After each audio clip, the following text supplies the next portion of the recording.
la main de Jade tremblait en tenant le plateau de cristal, non pas à cause du champagne coûteux qui tanguait dans les verres, ni de l'immense salon rempli de gens riches. C'était le violon, ce maudit violon exposé au centre de la scène, sous une lumière dorée, comme un bijou dans une vitrine de luxe. Si tu joues de ce violon, je t'épouse. La voix résonna dans le salon. Augusto Montero riait bruyamment, la désignant du doigt. Des centaines de paires d'yeux se tournèrent vers Jade. Le silence coupa l'air. Elle sentit son visage brûler. « Vous êtes sérieux ?» demanda quelqu'un entre les rires. « Absolument », répondit Augusto, levant sa coupe, amusé. « Regardez comme elle regarde l'instrument. Elle doit penser que c'est facile de jouer. » Jade serra le plateau avec force. 23 ans à vivre invisible, à servir des gens qui ne connaissaient même pas son nom.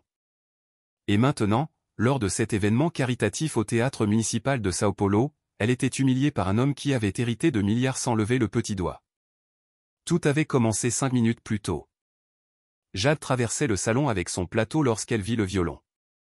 Elle s'arrêta involontairement, ses jambes gelées. Cette forme, ce vernis vieilli, la marque gravée au fond. Ce n'était pas possible. « Et, mademoiselle, vous rêvez éveillée ?» La voix d'Augusto vint, coupante. Elle se retourna rapidement, manquant de renverser les verres. « Je suis désolé, monsieur. Vous aimez le violon ?» demanda-t-il en s'approchant. Le costume italien, la montre qui coûtait plus qu'une maison, le sourire tordu de celui qui n'avait jamais entendu un « non ». « J'en ai déjà vu quelques-uns », dit Jade en détournant le regard. « Celui-ci est très rare », Augusto désigna l'instrument. « Je l'ai acheté aux enchères pour un demi-million, fabriqué en Italie en 1890. » Vous savez ce que c'est ? Oui. Vous savez ? Il rit. Et vous jouez ? Jade déglutit. La vérité lui brûlait la gorge, mais elle ne pouvait pas. Pas là, pas pour lui. Non, monsieur. Imaginez si elle jouait, dit Augusto en regardant ses amis autour, cherchant un public pour sa blague. Une serveuse violoniste. Ce serait trop drôle. Les rires éclatèrent. Jade sentit sa poitrine se serrer. Elle connaissait ce son. C'était le même rire des clients qui laissaient des pourboires de 50 centimes, des dames qui se plaignaient du café tiède, des hommes qui la regardaient comme si elle était une décoration. Vous savez quoi ? Augusto monta sur la petite scène, prit le violon d'une main, insouciant comme quelqu'un qui tient un verre jetable. Faisons les choses différemment. Il leva l'instrument en l'air. Si tu touches de ce violon, je t'épouse. Le salon explosa de rire. Jade resta immobile, tenant le plateau. Ses joues brûlaient, son cœur s'emballait. Elle voulait disparaître, se transformer en poussière, s'évanouir. « Allez, mademoiselle !» cria une femme en robe longue. Acceptez la proposition. Elle doit à peine savoir le tenir correctement, compléta un autre homme. Augusto faisait tourner le violon dans sa main, l'exhibant à la foule comme un trophée. Je suis sérieux. Si elle joue une musique entière sans erreur, je l'épouse. Parole d'Augusto Montero. Plus de rire. Jade regarda le sol, la porte, n'importe où sauf là. Mais alors quelque chose se produisit. Un souvenir traversa son esprit comme un éclair. Jade, ma petite fille, ce violon te mènera loin un jour, la voix de son grand-père, des mains calleuses ajustant l'archet dans ses petites mains, la cabane en bois à la périphérie de Sao Paulo, les vieilles cordes qu'il réparait avec du fil de fer, la musique qui emplissait le silence de la pauvreté. Quand tu joues, joue avec ton âme. Peu importe qui écoute, joue pour toi. Jade leva les yeux, regarda Augusto, le violon dans sa main, cet objet qui n'était pas seulement un instrument, c'était une mémoire, c'était une douleur, c'était tout ce qu'elle avait perdu. J'accepte. Les mots sortirent fermes. Le salon se tut de nouveau. Mais cette fois, c'était différent. C'était le silence de la surprise, de l'incrédulité. Comment ? Augusto fronça les sourcils. J'accepte le défi. Jade posa le plateau sur une table latérale, se dirigea vers la scène. Chaque pas était lourd, chaque mouvement observé par 100 paires d'yeux jugeurs. Vous êtes sérieuse ? demanda Augusto, sans rire autant maintenant. Absolument. Il regarda ses amis, le public. Tous attendaient. Il s'était mis dans une situation et devait maintenant la soutenir. Très bien, alors. Augusto tendit le violon avec dédain. Mais quand vous échouerez, je veux que vous partiez d'ici et que vous ne reveniez plus jamais à ces événements. D'accord? Jade prit le violon, le poids familier, le vernis froid contre la paume de sa main. Elle tourna l'instrument, cherchant, et là, la petite marque gravée au fond, 2 lettres entrelacées, Mon. Manuel Torres, son grand-père. Les larmes voulurent venir, mais Jade les retint. Non, pas maintenant. C'était l'heure de jouer. Vous pouvez choisir la musique, dit Augusto, les bras croisés, confiant. Jade ajusta le violon sur son épaule, prit l'archet, testa les cordes, toujours accordées, parfaites, comme si elle l'avait attendu toutes ces années. Je vais jouer Xardas de Vittorio Monti, quelqu'un rit doucement. Pièce difficile, murmura une dame au premier rang. Impossible pour quelqu'un qui n'a jamais étudié, compléta une autre voix. Augusto esquissa un large sourire. Parfait. Alors, jouez. Jade ferma les yeux, respira profondément et posa l'archet sur les cordes. La première note coupa le silence comme une lame. Jade fit glisser l'archet lentement, sentant chaque vibration monter le long de son bras. La musique commença douce, presque timide. Ses doigts trouvèrent les positions seuls, comme s'ils n'avaient jamais cessé, comme si les 7 années sans jouer n'étaient qu'un cauchemar. Augusto gardait les bras croisés, le sourire toujours accroché à son visage. Il attendait l'échec, l'erreur grotesque, l'humiliation finale qui confirmerait tout ce qu'il pensait des gens comme Jade. Mais l'échec ne vint pas. Les notes gagnèrent en vitesse. Les doigts de Jade dansaient sur le manche du violon. Rapide, précis.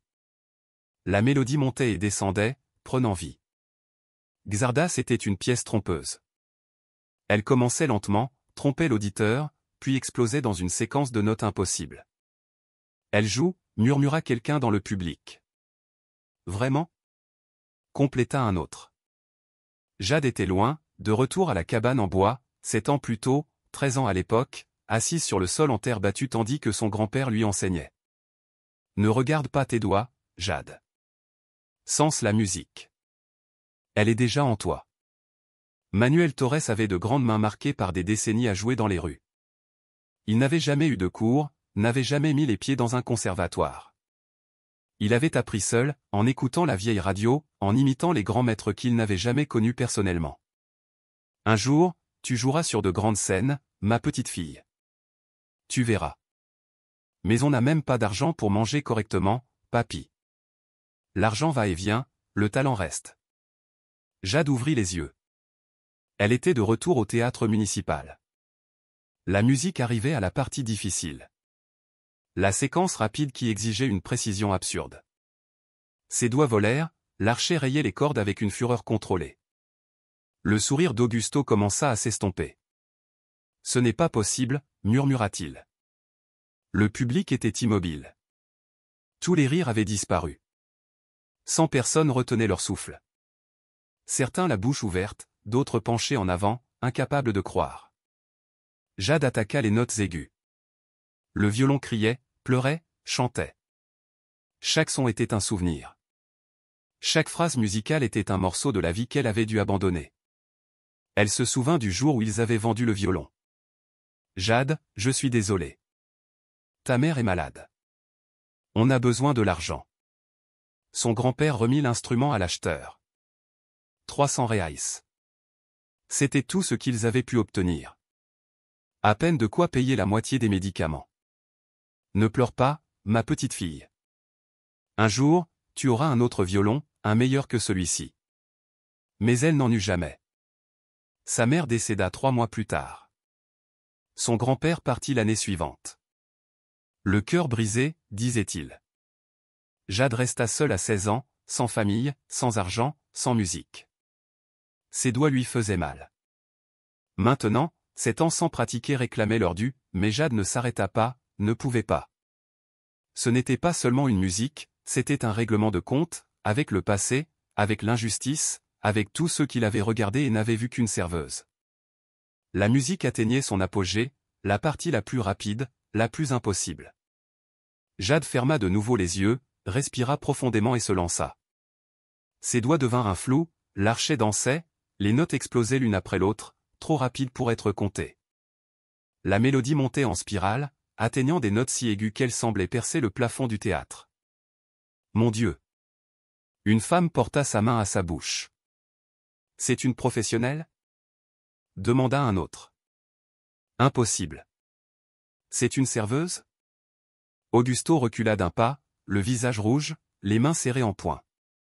Il était sûr, absolument sûr, qu'elle allait échouer, que la blague serait complète, que tout le monde rirait et qu'il sortirait comme le roi de la fête, mais maintenant c'était lui qui était exposé. Jade ouvrit les yeux pour la dernière séquence. Elle regarda directement Augusto, non pas avec colère, non pas avec vengeance, mais avec quelque chose de pire, de la pitié. Elle vit un petit homme caché derrière l'argent, un lâche qui n'avait jamais eu à se battre pour quoi que ce soit, quelqu'un qui achetait des objets rares juste pour les exhiber, sans comprendre la vraie valeur qu'ils portaient. La dernière note vint, longue, soutenue, parfaite. Jade tint l'archet en l'air pendant 3 secondes, puis le baissa lentement. Le silence revint, mais il était différent, lourd, électrique, personne ne bougeait. Jade respirait profondément, sa poitrine se soulevant et s'abaissant. La sueur coulait sur son front, ses mains tremblaient légèrement, mais elle avait réussi. Elle avait joué Xardas en entier, sans une seule erreur. Le premier applaudissement vint de la gauche, timide, puis un autre et un autre. En 5 secondes, tout le théâtre explosa en applaudissements. Bravo, incroyable. Où a-t-elle appris ça? Jade regarda le public, des gens debout applaudissant avec force, certains avec les larmes aux yeux.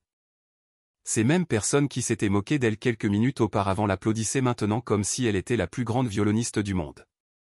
Elle se tourna vers Augusto. Il était pâle, paralysé, les yeux écarquillés, la bouche ouverte sans émettre de son. « Qu'est-ce que vous attendez » cria une voix du public. « Vous avez promis. » « C'est vrai. » Parole d'Augusto Montero.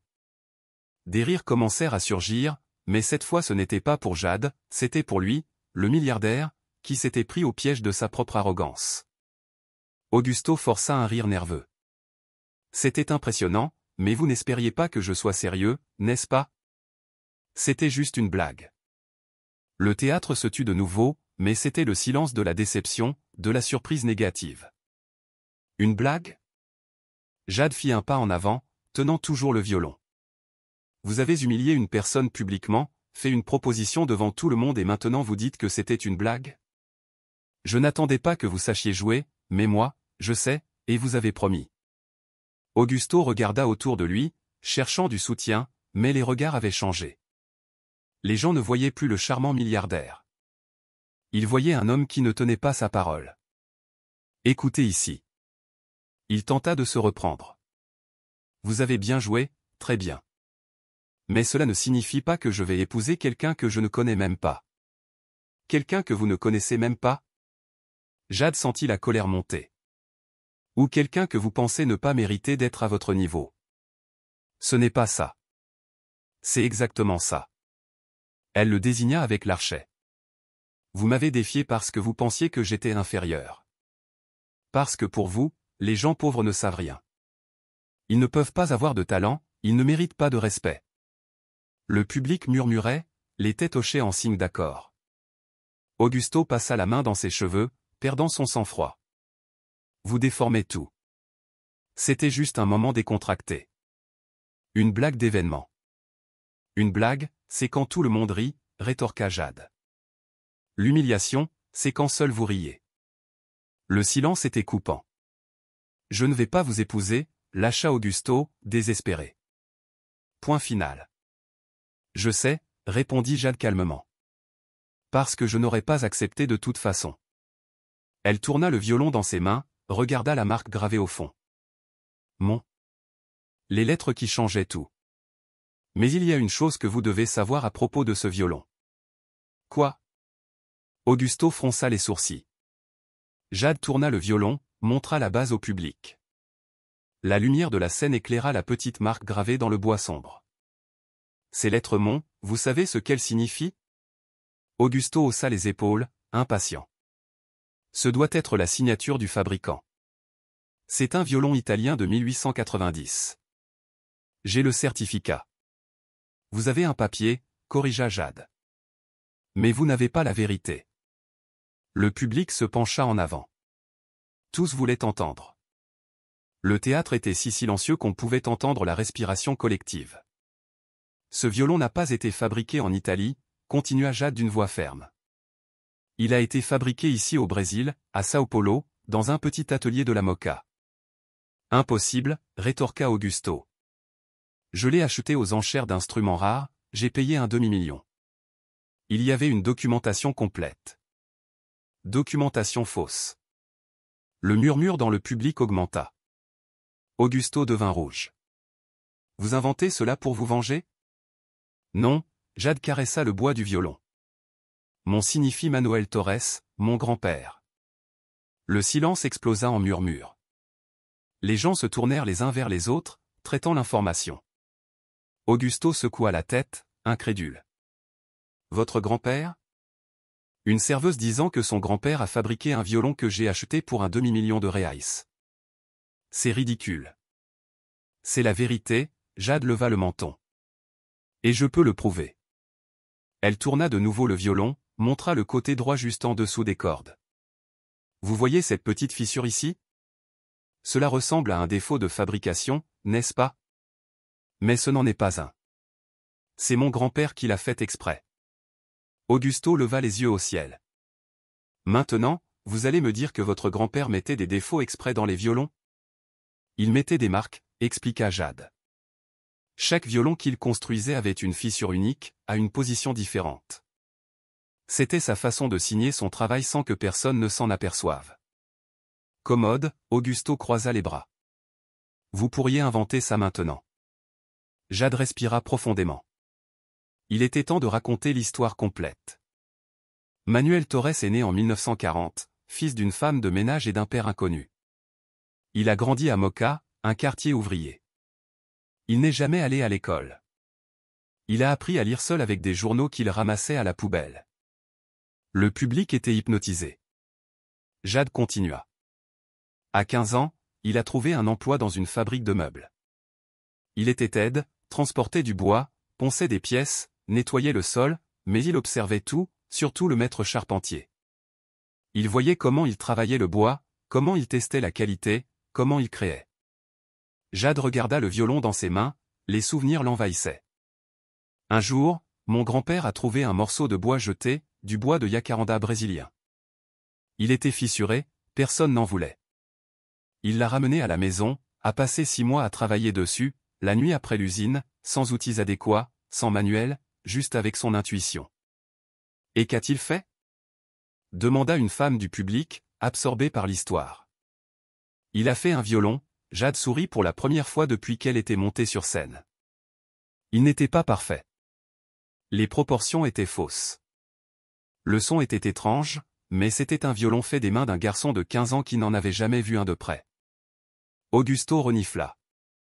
Belle histoire, mais cela ne prouve rien. Je n'ai pas encore terminé, rétorqua Jade. Mon grand-père a passé les 40 années suivantes à construire des violons. Il a perfectionné sa technique seul. Il étudiait les bois, testait les vernis, ajustait chaque millimètre jusqu'à obtenir le son parfait. Et où vendait-il ses violons? Demanda Augusto avec sarcasme. Dans un magasin d'instruments de luxe? Dans la rue. Le mot tomba comme une pierre. Mon grand-père jouait sur la Praça da Sé, au Largo do Arruche, devant le théâtre municipal. Jade désigna les murs autour. Ici même. Il s'asseyait sur le trottoir, ouvrait sa petite boîte à pourboire et jouait. Parfois, il apportait un violon qu'il avait fabriqué, le montrait aux gens, essayait de le vendre. Et quelqu'un achetait? Demanda la même femme. Rarement. Qui allait acheter un violon à un musicien de rue? Les gens jetaient des pièces et partaient. Ils pensaient que c'était juste un autre fou de la rue. Jade sentit sa gorge se serrer, mais ne s'arrêta pas. Il est mort sans être reconnu, sans avoir un seul violon dans un musée, sans recevoir de crédit pour le talent qu'il avait, parce que c'était un homme simple, invisible pour la société, parce qu'il n'avait pas un nom de famille important. Le théâtre était absolument silencieux. Certaines personnes essuyaient discrètement des larmes. Ce violon ici, Jade leva l'instrument. C'est le dernier qu'il a fait, le meilleur de tous. Il disait que celui-ci avait une âme, que quand je jouerais, les gens le sentiraient. Et vous l'avez vendu? Demanda Augusto avec moins d'arrogance. J'ai dû le vendre, admit Jade. Ma mère était très malade. Nous avions besoin d'argent pour les médicaments. Nous avons obtenu 300 reais pour lui dans un magasin de prêteurs sur gage. 300 reais? Murmura quelqu'un, choqué. Et vous? Jade désigna Augusto. Vous avez payé un demi-million parce qu'un escroc l'a acheté au prêteur sur gage, a inventé une histoire d'origine italienne, a falsifié des documents et l'a revendu aux enchères à des gens riches comme vous. Augusto resta silencieux, réfléchissant. Même si tout cela est vrai, tenta-t-il de se défendre. Je l'ai acheté de bonne foi. Je ne connaissais pas cette histoire. Le violon est à moi de droit. De droit légal, peut-être, Jade acquiesça. Mais moralement, ce violon a été volé à ma famille, il a été volé à l'héritage de mon grand-père et s'est retrouvé entre les mains de quelqu'un qui ne sait même pas jouer. Je sais jouer. Explosa Augusto. Alors, jouez. Jade tendit le violon. Augusto regarda l'instrument, le public, puis de nouveau Jade. Je n'ai rien à vous prouver. Pas à moi, Jade fit un geste vers les 100 personnes qui regardaient. À eux. Vous avez dit que le violon est à vous, que vous comprenez la musique, que vous êtes digne d'avoir un instrument rare entre les mains. Alors, montrez-le. Augusto déglutit. Il savait jouer. Il avait pris des cours enfant, mais cela faisait des années et il n'avait jamais été bon. C'était juste une activité de plus que les parents riches mettaient à l'emploi du temps de leurs enfants. Piano, violon, tennis, équitation, tout pour impressionner. Je ne tomberai pas dans cette provocation. Parce que vous n'en êtes pas capable, rétorqua Jade. Vous avez acheté ce violon pour la même raison que vous achetez tout, pour montrer que vous avez de l'argent, pour exhiber, mais vous ne comprenez pas sa vraie valeur. Et vous, vous comprenez? Je sais d'où il vient. Je sais qui l'a fait. Je sais chaque heure que mon grand-père a passé à poncer ce bois. Je sais combien de fois il a testé les cordes jusqu'à ce que le son soit parfait. Je sais que ce violon porte 50 ans d'histoire, de lutte, de talent invisible. Jade serra l'instrument contre sa poitrine. Vous pouvez avoir le titre de propriété, mais ce violon n'a jamais été le vôtre et ne le sera jamais. Le public explosa en applaudissements. Augusto resta immobile, sans réaction. Il avait perdu non seulement le défi, mais toute la narration. Jade coupa les applaudissements. Un homme se leva au 3e rang, costume sombre, cheveux gris. Il s'approcha de la scène. Mon nom est Roberto Andrade. Je suis entrepreneur musical. Je travaille avec le théâtre municipal, la Sala Sao Paulo, le théâtre Sao Pedro. Jade le regarda, confuse. Je connaissais votre grand-père. Le cœur de Jade bondit. Comment? Manuel Torres. J'étais enfant. Mon père m'emmenait au largo d'Oarouche le dimanche. Il y avait toujours un homme qui jouait du violon. J'étais hypnotisé. Je demandais à mon père de me laisser l'écouter. Roberto sourit, nostalgique. Je n'ai jamais oublié. Des années plus tard, quand j'ai commencé à travailler dans la musique, j'ai essayé de retrouver cet homme, mais je n'ai jamais réussi, jusqu'à aujourd'hui. Il regarda Jade. Vous jouez exactement comme lui, le même sentiment, la même âme. Jade sentit les larmes monter. Enfin. Il vous a bien enseigné. Roberto continua. J'aimerais vous offrir quelque chose. Offrir quoi? Demanda Jade, essayant de contrôler sa voix. Roberto Andrade monta sur scène, se plaça à ses côtés, regardant le public avant de répondre. Une opportunité. Augusto renifla du coin de la scène, essayant toujours de reprendre un certain contrôle de la situation. Quel genre d'opportunité? Insista Jade. Avant de répondre, je dois vous poser une question. Roberto se tourna vers elle. Pourquoi avez-vous arrêté de jouer? Jade serra le violon contre son corps. Je l'ai déjà dit. J'ai dû vendre le violon. Après cela, je n'ai plus jamais pu pratiquer. 7 ans sans jouer. 7 ans. Roberto secoua la tête, impressionné. Et vous avez joué Xardas parfaitement. Une des pièces les plus techniques du répertoire. Sans pratique, juste avec la mémoire musculaire et le talent pur. Il se tourna vers le public. Mesdames et messieurs, avez-vous compris ce que vous venez de voir? Cette jeune femme n'est pas seulement talentueuse, elle est un prodige. Des murmures parcoururent le théâtre. Jade sentit son visage chauffer. Je ne suis pas un prodige. J'ai juste appris avec mon grand-père. Votre grand-père était le prodige, corrigea Roberto. Et il vous a transmis cela. Mais le talent sans opportunité meurt, et c'est ce qui a failli arriver. Augusto croisa les bras, irrité. Où voulez-vous en venir avec ça, Roberto? Je veux en venir au fait que j'organise des concerts, sélectionne des musiciens, monte des programmations pour les principaux théâtres de Sao Paulo. Roberto revint vers Jade. Et je veux que vous jouiez. Le cœur de Jade s'emballa. Jouer où? Au théâtre municipal, concert caritatif dans 3 mois, vous seriez la soliste. Le théâtre explosa en applaudissements. Jade resta paralysée. Cela ne pouvait pas être réel. Pas après 7 ans à servir du champagne, 7 ans invisibles, 7 ans à croire que le rêve était mort avec son grand-père. Attendez. Augusto s'approcha. Vous ne pouvez pas faire ça. Elle n'a pas de formation, pas de CV. Comment allez-vous mettre une serveuse à jouer au municipal? De la même manière que je mets n'importe quel musicien talentueux, répondit Roberto froidement. Par le mérite. Mérite? Augusto rit sans humour. Elle a joué une musique, une seule. Cela ne qualifie personne. Cela qualifie plus que d'acheter un violon juste pour décorer le salon. Le public rit. Augusto devint rouge. Vous faites ça pour m'humilier. Je le fais parce que je reconnais le talent quand je le vois, rétorqua Roberto. Quelque chose que vous, clairement, ne parvenez pas à faire. Jade regardait l'un et l'autre, encore en train de comprendre. Roberto se tourna de nouveau vers elle. Vous acceptez? La question resta en suspens dans l'air. Jade regarda le violon dans ses mains, le public, Augusto avec son visage renfrogné, puis de nouveau Roberto. Je ne sais pas si j'y arriverai, après 7 ans. J'aurai besoin d'un violon pour pratiquer, de temps, de... Elle s'arrêta, la réalité tombant comme une brique. Je travaille 12 heures par jour, 6 jours par semaine. J'ai à peine le temps de dormir. Comment vais-je pratiquer? Roberto réfléchit un instant. Combien gagnez-vous comme serveuse? Jade hésita. C'était humiliant de parler d'argent devant tous ces gens riches. 1000 reais par mois. Plus les pourboires. Je paie 3000, dit Roberto directement. 3 mois de répétition, 6 heures par jour jusqu'au concert. Ensuite, nous verrons les prochaines étapes. Jade sentit ses jambes trembler. 3000 reais.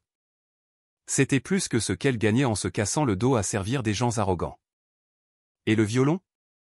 Demanda-t-elle. Roberto regarda Augusto. Elle aura besoin d'un instrument. Augusto recula d'un pas. Pas question. Le violon est à moi. Prêtez-le alors, suggéra Roberto. 3 mois pour qu'elle pratique. Non. Pourquoi? Vous ne jouez même pas. Parce que je ne crois pas qu'elle le rendra, explosa Augusto. Elle a dit elle-même que le violon était celui de son grand-père, qu'il avait été volé à la famille. Vous pensez que je vais lui donner ça et attendre qu'elle le rende? Jade serra les poings, la colère montant. Je ne suis pas une voleuse. Je n'ai pas dit que vous l'étiez, rétorqua Augusto. Mais je ne prendrai pas le risque non plus. Alors, vendez-le lui, suggéra Roberto. Augusto rit bruyamment. Vendre? J'ai payé un demi-million. Vous pensez qu'elle a ça? Je n'ai pas, admit Jade d'une voix basse. Exactement. Augusto haussa les épaules. Alors le violon reste avec moi. Roberto secoua la tête, frustré. Vous êtes pathétique, Augusto. Vous gardez un instrument que vous n'utilisez pas, fabriqué par un homme que vous ne connaissiez même pas, juste par orgueil. Ce n'est pas de l'orgueil, c'est un droit de propriété. Le public hua. Augusto regarda autour de lui, surpris par la réaction. Il s'attendait à du soutien. Après tout, il était parmi les siens. Des gens riches, des gens qui comprenaient la possession et la propriété, mais même voyaient la mesquinerie. Augusto. Une dame du premier rang se leva. Laissez la jeune femme utiliser le violon, pour l'amour de Dieu. Cela ne vous regarde pas, Béatrice. Cela regarde tout le monde ici, se manifesta un autre homme. Vous avez fait une proposition ridicule, vous avez perdu et maintenant vous n'acceptez pas les conséquences. Quelles conséquences? Cria Augusto. Je ne vais pas l'épouser et le violon est à moi. Fin de la discussion. Jade respira profondément, regarda le violon, les lettres gravées. Mon Manuel Torres. Très bien, dit-elle calmement. Roberto se tourna, surpris. Très bien. Comment ça? Il a raison, Jade tendit le violon à Augusto. C'est à lui légalement. Je ne peux rien faire. Augusto prit l'instrument, satisfait. Enfin quelqu'un de sensé. Mais j'accepte votre proposition, Roberto. Jade se tourna vers l'entrepreneur. Je jouerai au municipal sans violon. Roberto fronça les sourcils. J'en trouverai un. Comment? Jade ne savait pas. Elle n'avait pas la moindre idée, mais quelque chose en elle refusait d'abandonner. Pas après avoir rejoué, pas après avoir senti la musique revenir dans ses veines. Je m'arrangerai, assura-t-elle. Roberto étudia son visage, y vit de la détermination, du feu, la même force qu'il avait vue chez le vieux Manuel Torres des décennies auparavant. C'est bien. Il tendit la main. Vous avez 3 mois. Présentez-vous au théâtre municipal lundi, 9 h du matin. Nous commencerons les répétitions. Jade serra sa main fermement. J'y serai. Le public applaudit. Augusto renifla, irrité, et descendit de la scène avec le violon sous le bras. Certaines personnes le regardaient avec mépris, d'autres secouaient la tête, déçus.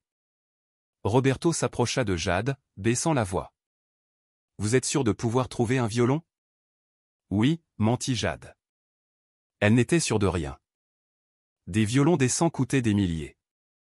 De bons violons coûtaient des dizaines de milliers. Elle avait 500 reais dans son épargne. À peine de quoi acheter un jouet, mais elle allait s'arranger, elle devait s'arranger. Roberto acquiesça et quitta la scène. Le public commença à se disperser. L'événement était terminé. Les gens discutaient animément, commentant ce qu'ils venaient de voir. Jade resta seule sur scène, regarda ses mains vides, l'endroit où le violon se trouvait quelques secondes auparavant. « Papy » murmura-t-elle. « Aide-moi juste une fois de plus. » La porte latérale du théâtre s'ouvrit. Une femme entra. Elle devait avoir une 60aine d'années. Cheveux blancs attachés en chignon, vêtements simples, mais soignés. Jade se tourna. Oui. La femme s'approcha lentement, les yeux rouges comme si elle avait pleuré. Vous ne me connaissez pas, mais j'ai connu votre grand-père. Jade sentit son cœur s'accélérer. Vous l'avez connu? Manuel Torres. Il jouait sur la Praça da Sé quand j'étais enfant. La femme sourit, nostalgique. Ma mère s'arrêtait toujours pour l'écouter. Je m'ennuyais. Je voulais partir, mais elle disait, fais attention, ma fille. Cet homme a une âme. Jade sentit ses yeux lui piquer. Je n'ai jamais oublié, continua la femme. Et aujourd'hui, quand vous avez joué, j'ai entendu la même âme. Elle ouvrit son sac, en sortit une enveloppe. C'est pour vous. Jade prit l'enveloppe, confuse. Elle l'ouvrit. À l'intérieur, il y avait de l'argent, de nombreuses coupures de sang. Je ne peux pas accepter cela. Si, vous pouvez, la femme serra les mains de Jade. Achetez un violon, un bon, et jouez au municipal, pour votre grand-père, pour tous ceux qui n'ont jamais eu leur chance. Avant que Jade ne puisse répondre, la femme se retourna et partit rapidement, comme si elle avait peur de changer d'avis. Jade regarda l'enveloppe, compta l'argent, 5000 reais. Ce n'était pas un demi-million, mais c'était un début. 3 mois plus tard, Jade était dans les coulisses du théâtre municipal, le même théâtre où tout avait commencé, mais cette fois ce n'était pas une serveuse, c'était la soliste. Ses mains transpiraient, son cœur battait à tout rompre. Elle tenait le nouveau violon. Ce n'était pas celui de son grand-père, ça ne le serait jamais, mais il était honnête, acheté avec l'argent de la femme de la Prasad et des dons qui avaient afflué après que l'histoire soit devenue virale sur les réseaux sociaux. 5 minutes, annonça l'assistant de scène. Jade respira profondément, se regarda dans le miroir. Robe simple, noire, empruntée, cheveux attachés, pas de luxe, pas de prétention, juste elle et la musique. Roberto apparut à la porte. Prête? Je ne sais pas. Être nerveuse est un bon signe, il sourit. Cela signifie que vous vous en souciez. Jade acquiesça. 3 mois de répétition, 6 heures par jour, les doigts saignant les premières semaines, les muscles oubliés hurlant de douleur, mais chaque seconde en valait la peine. La salle est pleine, informa Roberto. Plus de 800 personnes. 800? Jade écarquilla les yeux. Votre histoire a fait le tour de la ville. Tout le monde veut voir la serveuse qui est devenue soliste. Jade ne savait pas si c'était bon ou mauvais. Trop d'attente, trop de pression. Et Augusto? Demanda-t-elle sans savoir pourquoi. Roberto fit une drôle de tête. Il est dans le public. Quoi? Premier rang. Il est arrivé tôt, n'a parlé à personne. Jade sentit son estomac se nouer. Bien sûr, il serait là, non pas pour la soutenir, mais pour la voir échouer. Ne pensez pas à lui, Roberto posa sa main sur son épaule. Pensez à votre grand-père. Pensez à tous ceux qui ont cru en vous. Jade ferma les yeux, vit la cabane en bois, son grand-père avec le vieux violon, la musique emplissant le silence de la pauvreté. Joue avec ton âme, ma petite fille. Elle ouvrit les yeux. Je suis prête. Roberto sourit, quitta les coulisses. Jade entendit sa voix au microphone la présentant, parlant de musique, de talent, d'opportunité. Et maintenant, mesdames et messieurs, c'est avec un immense plaisir que je vous présente Jade Torres. Les applaudissements vinrent. Jade respira profondément, ajusta le violon et se dirigea vers la scène. La lumière frappa son visage, forte, chaude. Elle cligna des yeux, s'adaptant. Le public était une mer de visages flous, 800 personnes en attente. Jade arriva au centre de la scène, se tourna vers le public, fit une rapide révérence et alors elle vit. Premier rang, 6e siège à gauche, Augusto Montero. Il était debout, les bras croisés, le visage fermé. À côté de lui, dans une boîte en velours, le violon de son grand-père. Jade sentit la colère bouillonner. Il avait apporté le violon, non pas pour le rendre, mais pour l'exhiber, pour lui frotter au visage qu'il avait toujours ce qui lui appartenait de droit. Respire, Jade, respire. Elle se tourna vers l'orchestre, fit un signe au chef d'orchestre. Il lui rendit son signe, leva sa baguette. Silence absolu. Jade posa le violon sur son épaule, ajusta l'archet, ferma les yeux. L'orchestre commença doucement, préparant le terrain. Jade attendit, compta les mesures, sentit le moment et entra. La première note sortit parfaite, nette. Jade ouvrit les yeux, commença à bouger. Son corps balançait naturellement, ses doigts volaient sur les cordes, la pièce était différente, ce n'était pas Xardas, c'était quelque chose de plus profond, de plus émotionnel. Choro numéro 10 de Villa-Lobos, une pièce brésilienne complexe, pleine de sentiments. Jade se donna à fond. Les notes montaient et descendaient. La mélodie racontait une histoire de lutte, de dépassement, d'un peuple qui souffre mais n'abandonne pas. Le public était immobile, certains penchés en avant, d'autres les mains sur la poitrine. La musique traversait chaque personne différemment. Jade pensa à son grand-père, à chaque fois qu'il jouait dans la rue et que les gens passaient sans regarder, à chaque fois qu'il essayait de vendre un violon et entendait « non, merci ».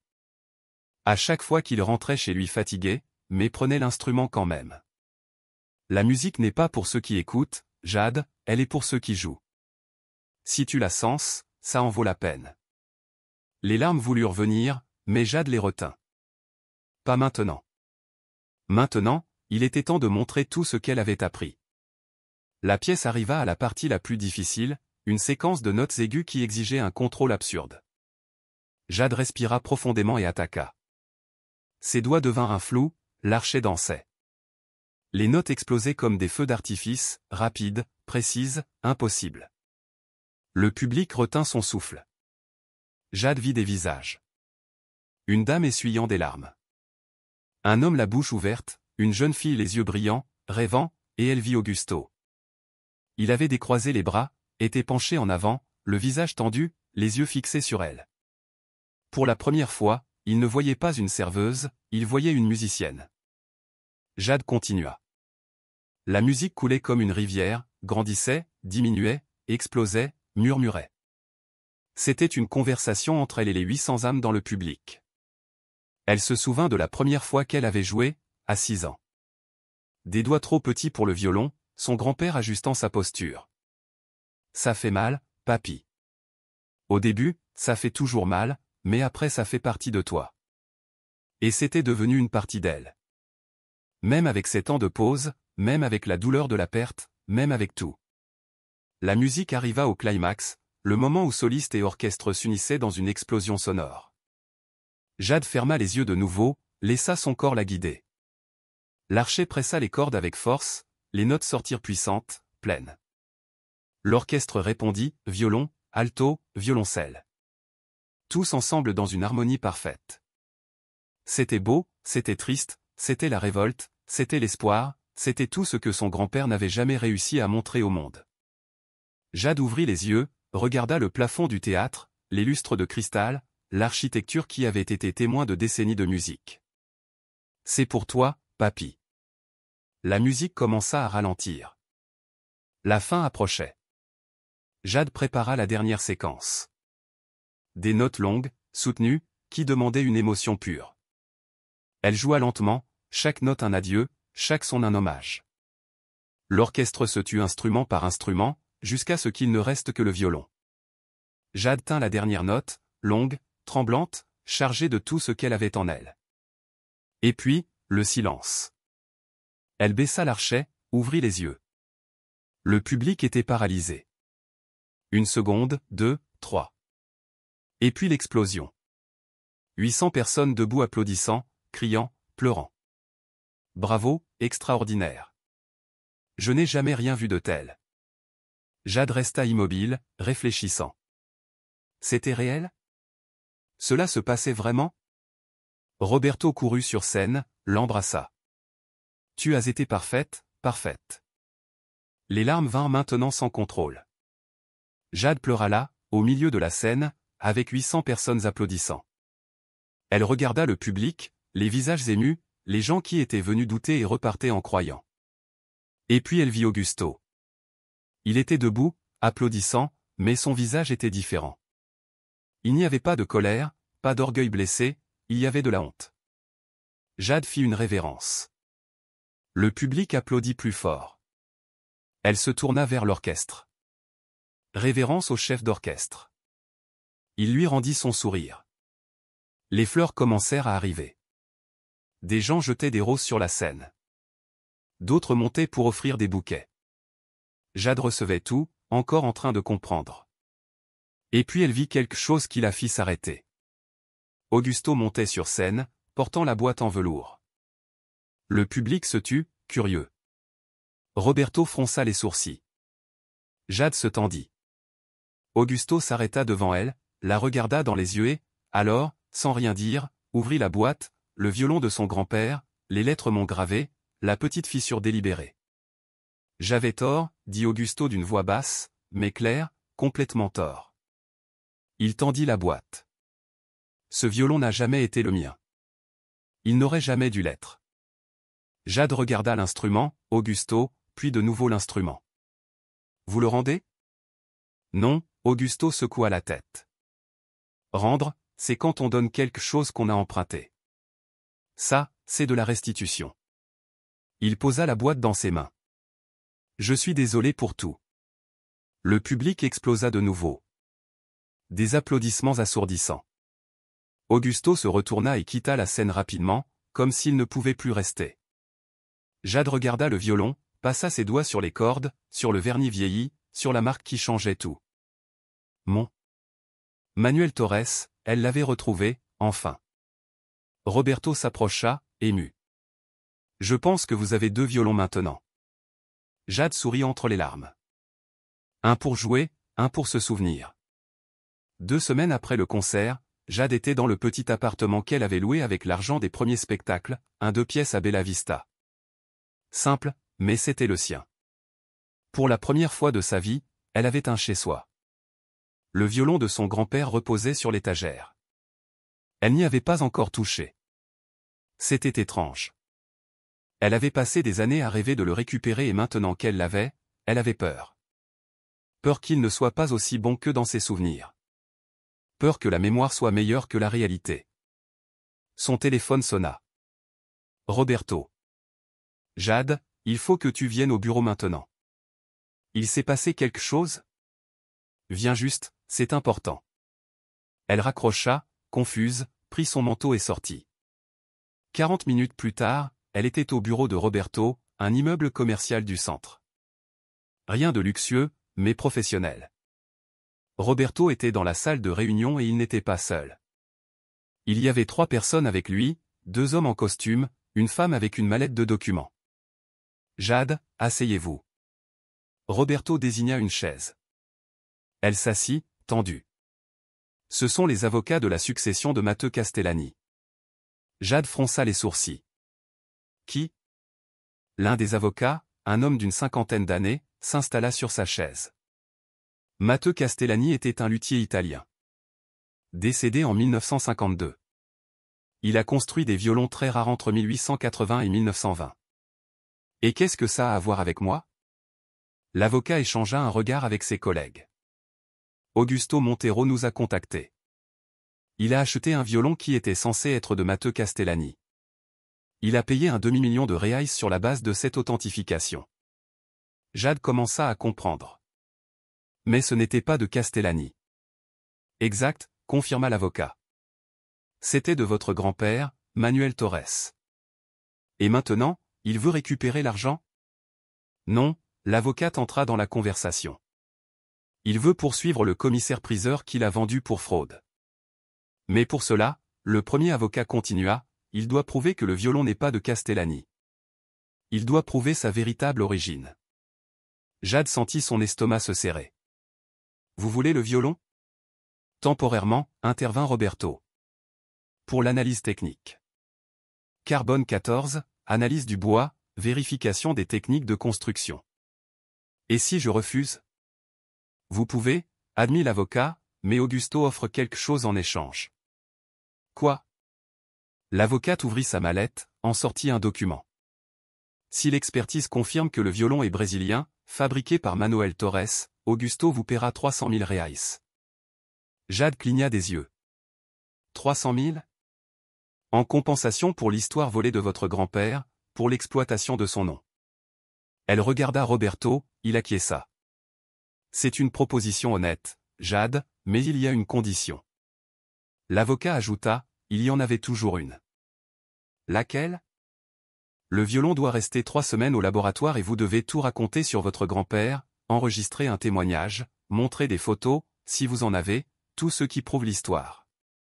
Jade pensa, 3 semaines sans le violon qu'elle venait de récupérer, 3 semaines à remuer des souvenirs douloureux, plus 300 000 reais. Cela suffisait pour ouvrir une école de musique, enseigner aux enfants pauvres, donner aux autres ce que son grand-père lui avait donné. J'accepte, dit-elle, mais à une condition aussi. Les avocats échangèrent des regards. Laquelle? Quand ils prouveront que le violon est de mon grand-père, je veux que cela soit public. Je veux que le nom de Manuel Torres soit reconnu, que les gens sachent qu'il a existé. L'avocat sourit. Ça, je peux le garantir. 3 semaines plus tard, Jade était là. Roberto à ses côtés, les avocats devant, mais cette fois il y avait plus de monde, des journalistes, des caméras, des reporters. L'avocat principal se leva. Après une analyse approfondie, nous confirmons, le violon n'est pas de Matteo Castellani, il est de fabrication brésilienne, daté entre 1985 et 1990, fabriqué avec du bois de Jacaranda de Bahia, des techniques amateurs mais efficaces. Il fit une pause. Et nous confirmons, grâce à des marques uniques et des témoignages, que le constructeur était Manuel Torres, musicien de rue, autodidacte, décédé en 2018. Les caméras cliquaient, les journalistes prenaient des notes frénétiquement. Plus que cela, continua l'avocat, nous avons découvert que Manuel Torres a construit au moins 20 violons au cours de sa vie, tous vendus à des prix dérisoires, tous avec la marque Moncaché. Jade sentit ses yeux lui piquer. Et aujourd'hui, l'avocat la regarda, nous reconnaissons officiellement Manuel Torres comme un luthier brésilien. Son travail sera catalogué, étudié, préservé. La salle applaudit. Jade couvrit son visage en pleurant. Roberto l'embrassa. Tu as réussi, tu lui as donné une voix. Mais le rebondissement n'était pas terminé. L'avocate se leva. Il y a autre chose.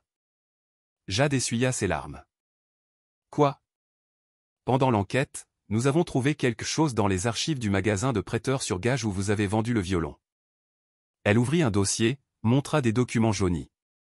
En 2018, vous avez vendu le violon pour 300 reais. Le magasin l'a revendu 3 jours plus tard pour 8 cents à un intermédiaire appelé Paulo Mendes. Jade acquiesça. Elle connaissait cette partie. Paulo Mendes a revendu le violon avec une documentation fausse à un commissaire-priseur en 2019 pour 50 000 reais. 50 000? Jade écarquilla les yeux. Et le commissaire-priseur l'a vendu à Augusto Montero pour 500 000. Jade fit les comptes. 300 reais était devenu 500 000. Quelqu'un avait empoché une fortune sur le travail de son grand-père. Paulo Mendes est poursuivi, informa l'avocate, pour fraude, falsification de documents et exploitation du patrimoine culturel.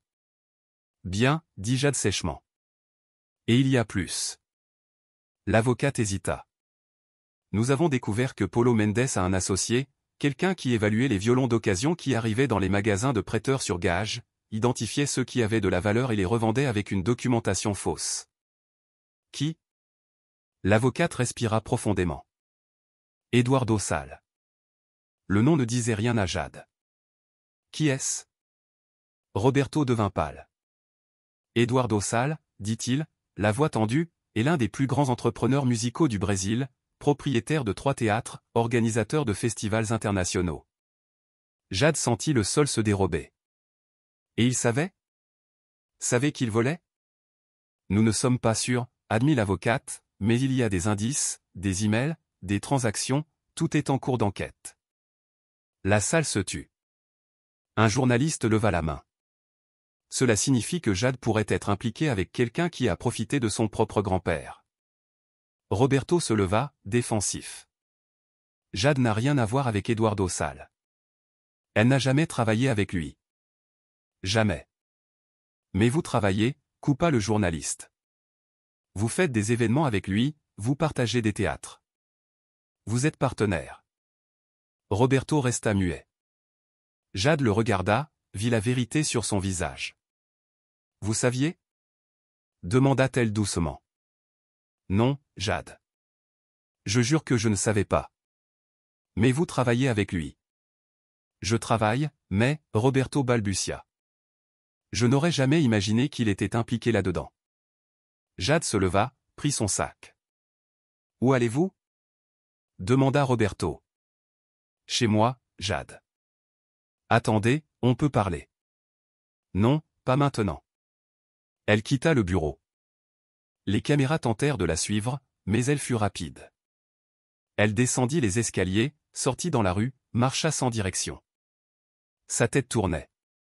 300 000 reais. Le nom de son grand-père réhabilité, la reconnaissance officielle, mais tout lié à un homme qui avait pu le voler. Et Roberto, qui semblait honnête, travaillait avec cet homme. À qui faire confiance, en qui croire? Jade s'arrêta sur une place, s'assit sur un banc, regarda le ciel. Papy, qu'est-ce que je fais? Le vent agitait les arbres. Aucune réponse ne vint, mais alors son téléphone sonna. Numéro inconnu. Allô, Jade Torres. Oui, mon nom est Carolina Mendes. Je suis journaliste d'investigation. J'enquête sur le système de fraude au violon. Jade soupira. Je ne veux pas parler à la presse maintenant. Attendez, j'ai des informations sur Eduardo Sal, sur ce qu'il a fait. Jade s'arrêta. Quel genre d'informations? Des choses qui vont tout changer, mais il faut que je vous rencontre personnellement aujourd'hui. Maintenant. Jade regarda autour d'elle, la place vide, le soleil commençant à se coucher. Où? Le café était vide. Jade s'assit à la table du fond. Carolina arriva 5 minutes plus tard. Une femme d'une quarantaine d'années, cheveux courts, yeux vifs. Merci d'être venue. Carolina ouvrit son ordinateur portable. Je vais être direct. Eduardo Sale est sous enquête depuis 6 mois, non seulement pour les violons, mais pour des tableaux, des instruments rares, des partitions anciennes. Et Roberto savait? Carolina hésita. Non, nous avons tout vérifié. Roberto est propre. Il travaillait avec Eduardo sans connaître le système. Jade sentit sa poitrine se soulager. Mais il y a plus. Carolina tourna l'ordinateur portable, montra des emails. Eduardo ne travaillait pas seul. Il avait un informateur, quelqu'un qui fréquentait les événements, identifiait les objets de valeur et l'avertissait. Qui? Carolina respira profondément. Augusto Montero. Le monde s'arrêta. Augusto. Il recevait une commission, 10% de chaque revente. C'était le cas avec le violon de votre grand-père. C'était le cas avec des dizaines d'autres objets. Jade sentit la colère revenir. Tout prenait sens. Maintenant, le défi à l'événement, l'arrogance. Augusto n'était pas seulement un milliardaire gâté, c'était un complice. Il m'a utilisé, murmura Jade. Depuis le début. Non, pas exactement. Carolina montra un autre document. Augusto ne savait pas que le violon était celui de votre grand-père. Eduardo non plus. C'était une coïncidence que vous soyez là ce jour-là, mais quand il a découvert, il l'a rendu par peur. Carolina expliqua. Augusto a vu la répercussion. Il a vu que vous exposiez tout. Rendre le violon était une stratégie pour paraître gentil, pour que personne n'enquête plus en profondeur. Jade serra les poings. Et maintenant? Maintenant, c'est vous qui décidez. Carolina ferma l'ordinateur portable. Je peux tout publier, faire tomber Eduardo et Augusto, mais ce sera la guerre. Ils ont des avocats, de l'argent, de l'influence. Je m'en fiche. Carolina sourit. Je savais que vous diriez ça. 2 semaines plus tard, le reportage explosa. Une des journaux, titre à la télévision, réseaux sociaux sous le choc, un système de fraude milliardaire impliquant l'art et les instruments rares. Un entrepreneur et un héritier répondent d'exploitation du patrimoine culturel. Eduardo Sale et Augusto Montero furent poursuivis en justice pour un système de vente irrégulière et l'utilisation de documents falsifiés. Leur carrière s'effondrait publiquement. Roberto appela Jade dès que la nouvelle sortit. Tu as fait la bonne chose. Je sais. Le théâtre municipal veut organiser un concert en hommage à ton grand-père. Tu es d'accord? Jade regarda le violon mont sur l'étagère. Elle accepta. 1 mois plus tard. Le théâtre municipal était de nouveau plein à craquer, mais cette fois c'était différent. Ce n'était pas un événement caritatif pour les riches. C'était un hommage populaire, billets gratuits, files d'attente immenses, des gens simples occupant les meilleures places. Jade monta sur scène, tenant le violon de son grand-père, le vrai Mont. Ce violon, dit-elle au microphone, a été fabriqué par un homme invisible. Manuel Torres n'a jamais mis les pieds sur une scène comme celle-ci, n'a jamais été applaudi, n'a jamais été reconnu. Le public était silencieux. Mais il a enseigné que la musique n'est pas une question de scène, c'est une question d'âme, de persévérer quand personne ne croit, de jouer même quand personne n'écoute. Jade leva le violon. C'est pour toi, papy, et pour tous les invisibles qui méritent d'être vus. Elle posa l'archet sur les cordes et joua.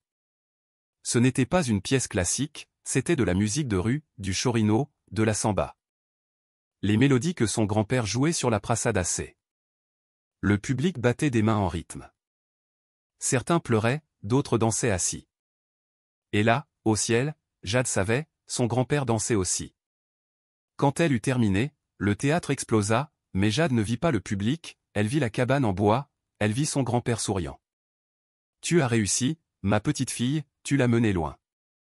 Roberto monta sur scène avec une enveloppe. Jade, l'argent du procès est sorti, 300 000, comme promis.